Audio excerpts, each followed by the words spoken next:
Student ভিসাতে কত টাকা loss হতে পারে আপনার ভিসা যদি রিজেক্ট হয়ে যায়।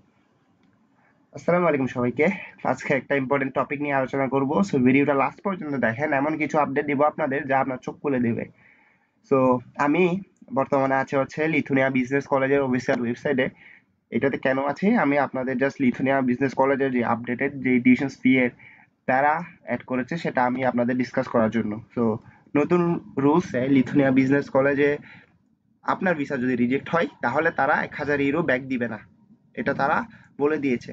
এখন আমি যদি 1000 ইউরো টু বিডিটি দেখি, সেটা হচ্ছে 1,41,090 টাকা। তো অলমোস্ট 1,50,000 টাকা ধরে নেন। তার কারণ হচ্ছে ইউরো রেট কিন্তু প্রতিদিনই বাড়ছে। সো এখন এটা কিন্তু ইউনিভার্সিটি এর ক্ষেত্রেও অ্যাপ্লিকেবল না। রাইট নাও কয়েকটা ইউনিভার্সিটি প্ল্যান করছে, আমি যতটুকু শুনলাম, বাট এটা কতটুকু কার্যকর হচ্ছে আমি জানি না, যেহেতু আমি অ্যাপ্লিকেন্ট না। যারা অ্যাপ্লিকেন্ট তারাই আসলে ভালো বলতে পারবে। সো আমি যদি কোনো আপডেট পাই এই বিষয়ে জানাবো আর কি। এখন 1,50,000 টাকা আপনার এদিকে চলে গেল।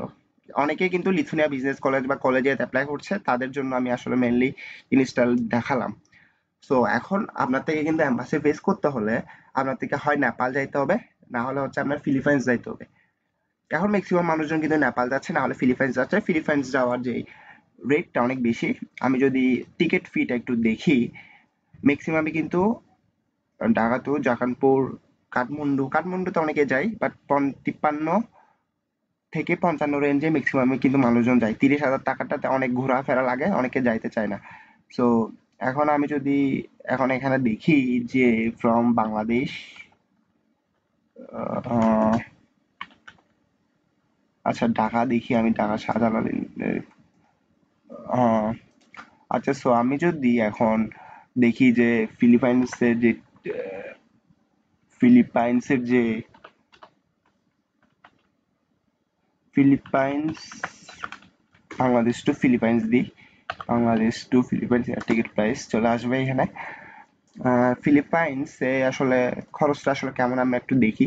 আমি আপনাদের ভিডিও করে দেখাচ্ছি এই কারণে, যাতে হচ্ছে আপনাদের কোনো কোয়েরিজ বা প্রশ্ন না থাকে এই বিষয়ে। তো 56, 57, 60, 66, 75, 39, সো ধরে নেন দুইটাতেই 50-50, 1,00,000 টাকা ম্যাক্সিমামই ধরে নেন একটা অ্যাভারেজ হিসাব করলে। আচ্ছা এখন আপনি হচ্ছে ডকুমেন্ট অ্যাটেস্টেশনসে অনেক টাকা যাবে। যারা ডিপ্লোমা হোল্ডার্স আছেন তাদের 8টা সেমিস্টারে ট্রান্সক্রিপ্ট করতে হবে। যারা এমনি নর্মালি এইচএসসি আছেন তাদের হচ্ছে এইচএসসি বা ব্যাচেলর্স থাকলে ব্যাচেলর্সের যে ট্রান্সক্রিপ্ট বলে সেগুলো অ্যাটেস্ট করতে হবে। এটাতে অলমোস্ট 8-10 হাজার টাকা চলে যাবে। তারপর আপনার শপিং আছে, অনেকে হচ্ছে শপিং টপিং করেন, বাইরের দেশে যান, এগুলো এক্সট্রা খরচ। আরো আনুষঙ্গিক অনেক অনেক খরচ আছে যেগুলো হয়তো বা আমি বলতেছি না ভিডিওতে সামহাও। আচ্ছা সো এখন এই তো গেল যে ধরেন আমি ধরলাম যে আপনার 50,000 টাকা আপনার টিকেটে গেল। অনেকে হয়তো বা আরো বেশি দিয়ে যায়, আমি জাস্ট অন এভারেজ 50 ধরলাম। এদিকে 1.5 লাখ টাকা আপনার না হয়ে গেল টিউশন ফির জন্য, 2 লাখ টাকা। এবং বাকি টাকাটা আসলে কোথায় যাবে? আচ্ছা অনেকে হয়তো বা জানেন, অনেকে হয়তো বা জানেন না। সেটা হচ্ছে আপনার থেকে কিন্তু লিথুনিয়া ইনস্ট্যান্ট কিন্তু ভিসা দিবে না। সো আপনার থেকে ওয়েট করতে হবে সেখানে গিয়ে। 28 দিন থেকে 31 দিন থাকা লাগে। আগে ইন্ডিয়াতে যাওয়া লাগতো, খরচটা কম হইতো, বাট ফিলিপাইন্স নেপালে কিন্তু খরচটা বেশি। আমি যদি একটু যদি চিন্তা করে দেখি, যে আমি আপনাদের জন্য লিখে রেখেছিলাম টাইম যাতে নষ্ট না হয়। এটা হচ্ছে Philippines one day hotel price on average in BDT. On average price তারা চ্যাট জিবিটিকে আমি প্রশ্ন করেছিলাম, তারা হচ্ছে $51 দিয়েছে।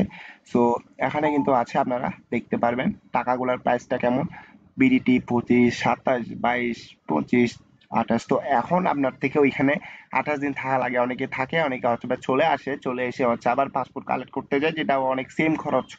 আপনি হচ্ছে ফ্রিতে যাচ্ছেন, ফ্রিতে বলতেছি সরি, টাকা দিয়ে যাচ্ছেন, আবার সেম টাকাটা খরচ হবে। আপনি যদি মা পাগল বা ফ্যামিলি পাগল ছিল হন তাহলে সেটা অন্য হিসাব।